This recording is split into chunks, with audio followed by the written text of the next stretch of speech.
The consensus dictates the way that films are remembered, but sometimes we get it wrong. Look at a movie like The Thing. On its initial release, it was panned by critics, but since then it's become viewed as a masterpiece. Did you know that critics originally disliked The Empire Strikes Back? Yeah, now it's widely regarded as the best movie in that franchise. Movies like Blade Runner, Fight Club, and even The Shining were so ahead of their time that critics didn't really know what to make of them. This series exists to take another look at some popular films that divided audiences and critics and decide for myself once and for all, is it terrible? On this episode, I'll be taking a look back at the video game adaptation that had every kid on the playground screaming,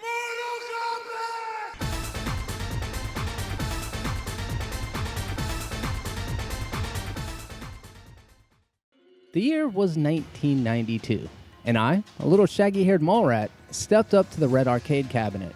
Little did I know then that Mortal Kombat was going to be a part of my life forever. Mortal Kombat is an arcade fighting game that was created by Midway Games, but you already knew that. The game originally used digitized images of actors to create its distinct look, but you already knew that too. What you may not know is that creators Ed Boon and John Tobias originally planned to use this same technology to create a game starring Jean-Claude Van Damme, in which he played a role that was essentially Johnny Cage. Before the game officially came together, Van Damme did his signature move and split to take on the role of Guile in the Street Fighter movie, which came out shortly after. Anyways, back at Aladdin's castle. I sat with my mouth agape watching these two kids play as Kano and Raiden. They traded blow after blow, each hit causing the opponent to spurt blood across the screen that lands in puddles on the ground. I'd never seen anything like it. Kano defeats Raiden and the background dims as crimson text splatters across the screen accompanied by the ominous and iconic voice. Finish him! Kano steps in and plunges his fist deep into Raiden's chest and pulls out a still-beating heart before lifting it triumphantly over his head. And now it's my turn. My hands are clammy. I step up to the machine and I sink my quarters into it. I select Scorpion, my favorite player to this day, and I prepare to show these guys that I can hang. After all, I was pretty decent at Street Fighter and this was a fighting game, so at least I knew the fundamentals. My opponent, Johnny Cage. The match begins and I start gyrating the joystick in quarter circle motions and smashing buttons, but nothing's happening. Cage drops down into the splits, just like Van Damme, and punches me in the balls. From there, he just proceeded to wreck me. And I remember that while I loved the Big Trouble in Little China aesthetic and the blood and the gore, the gameplay was just a little too rigid and difficult for me at the time. Then, in 1993, just a year after the unprecedented success of Mortal Kombat 2 hit arcades. It took the elements that worked best about the original game and it smoothed off the edges, trading realism for something much more mystical and supernatural. I love this game. Mortal Kombat 2 features a much larger roster of fighters, more fatalities, and new features like babalities and friendships. All of these extra things led to the game being surprising and endlessly replayable. From there, Mortal Kombat would become a long-lasting franchise with a new entry into the series every few years. Where did all of the success come from? Well, a lot of it came from the controversy surrounding it. It was banned in schools, even several countries, and it's largely responsible for the creation of the ESRB, or Entertainment Software Ratings Board, which is the video game equivalent of the MPAA. So yeah, all press is good press, and controversy sells. And did it. The idea for a Mortal Kombat movie was conceived when Hollywood producer Lawrence Kasanoff first laid eyes on it. He was visiting Midway Games, who had previously worked with him on the Terminator 2 arcade shooter. While he was there, they showed him their newest product, and Kasanoff was sold immediately. He took over the branding from there, and soon there were posters, figures, handheld games, board games, lunchboxes. Mortal Kombat had become a household name.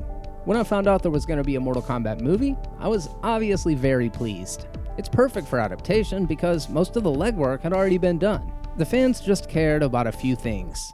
Familiar versions of the characters, a storyline that felt true to the games, blood, and fatalities. Sure, Double Dragon, Street Fighter, and Mario Bros. Were all pretty awful movies, but Mortal Kombat was going to be different. New Line Cinemas signed a deal with Midway Games and hired newcomer Paul W.S. Anderson to direct. Filming began in August of 1994 and wrapped in December. The movie opened in August of 1995 and enjoyed a 3-week run as the top grosser of the US box office. The budget was $18 to $20 million and it ended up grossing just over $122 million, making it a bona fide hit that was mostly embraced by the fans. So, as you can probably tell, I love Mortal Kombat, and I loved this movie. So much so that I saw it 4 times during its theatrical run alone. The costumes, the choreography, and the pulsing techno were enough to win me over as a 12-year-old, but will a jaded man-child with a fondness for the franchise still find it as exciting as I once did? I guess it's time to watch Mortal Kombat. In Mortal Kombat, Liu Kang, Johnny Cage, and Sonya Blade are each summoned to a remote island to participate in a fighting tournament that will decide the fate of the world.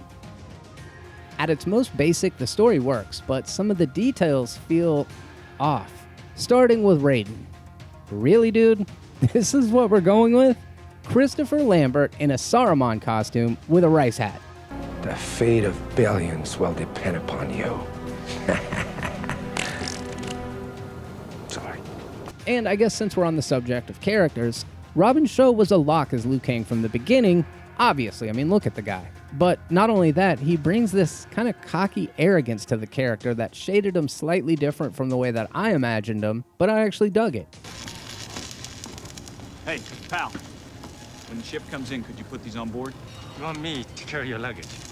Yeah. I pay money, you carry the bags. Or is that too complicated?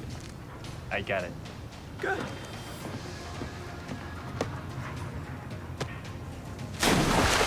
The role of Johnny Cage almost went to Brandon Lee, son of Bruce Lee. Sadly, he was killed in a freak accident during production of The Crow, which is another of my favorite movies. While Lyndon Ashby's no Brandon Lee, he still brought a pretty good take on the character and offered some decent comic relief. Trevor Goddard makes a great Kano, and Cary Tagawa makes a pretty badass Shang Tsung. He's hamming it up to the max, and he seems to be enjoying it. The only problem with the cast is the script and the acting, which probably says more about Anderson than it does the cast. I mean, let's face it, 20 years later, and Paul W.S. Anderson is no Paul Thomas Anderson, or Wes Anderson. To be fair, though, I can't point to other work of any of these actors and be like, oh yeah, that's an Oscar-winning performance. While there are issues in the character department, the movie excels in its choreography, and for the most part, the fight sequences are fantastic. The fight between Kano and Sonya is pretty pathetic, but, you know, there's a good reason why.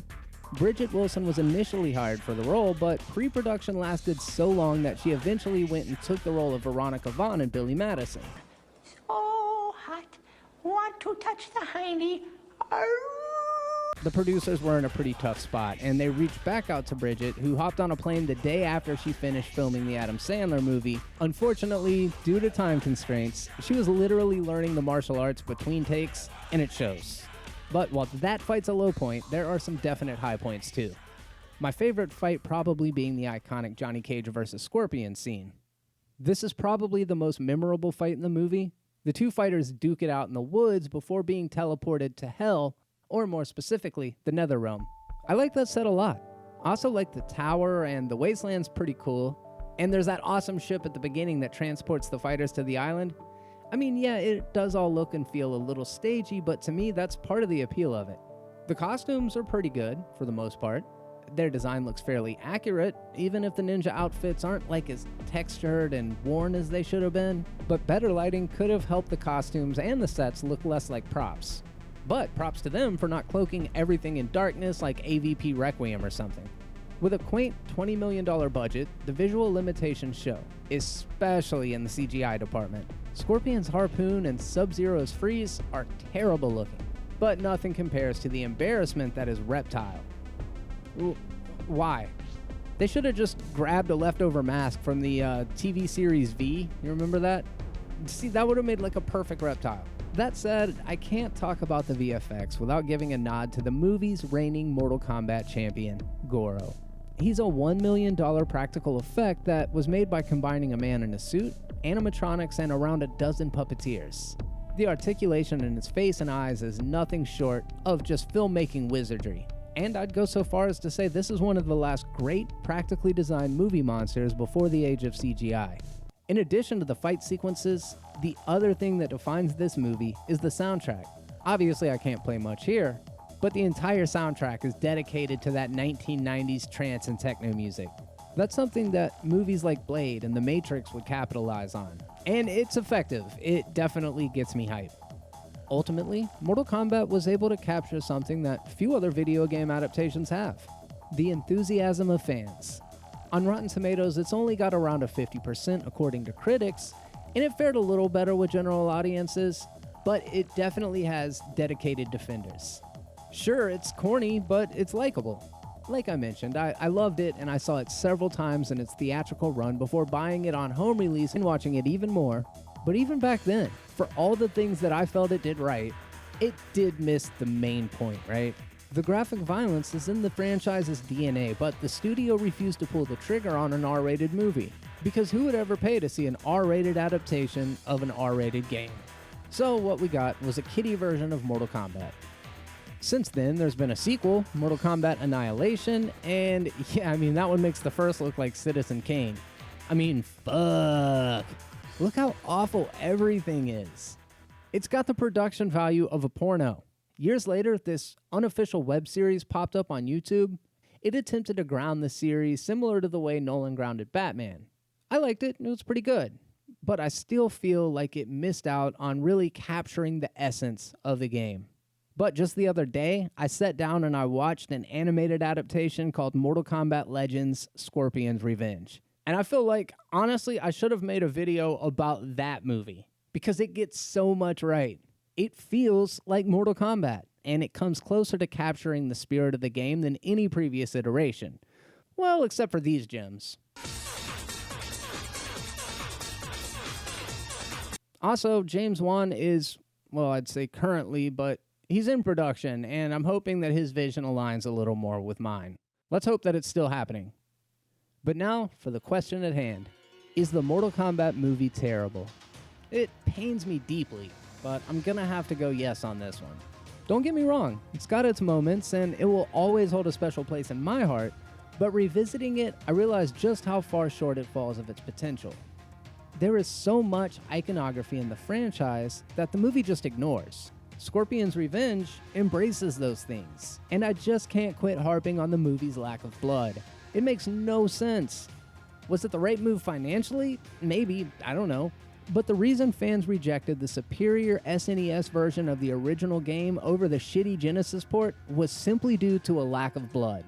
Of course we wanted fatalities in the movie, and I'm just really hoping that Wan's film embraces it. I want to see a tournament. I want to see blood and carnage. I want fight scenes that are on the level of John Wick. I want to see updated costumes that look like they've actually been worn before. I want to hear Bear McCreary's reimagining of the game's most iconic music. Seriously, make that part happen. And I want to see a Raiden that's not that. And most importantly, I want it to fucking rip as hard as the games do. Well, there we go. That concludes episode 1 of Is It Terrible? I hope you enjoyed the video. And if you have a difference of opinion than I do, please let me know down in the comments section. I can take it. And if you enjoyed it, do me a favor, take just a second to smash that little thumbs up button. And if you want to stay up to date with even more terrible content, all you got to do is subscribe. Click the bell, and then cross your fingers that the notifications come through the next time I upload a video. I'm Jeremy, and until next time, be terrible.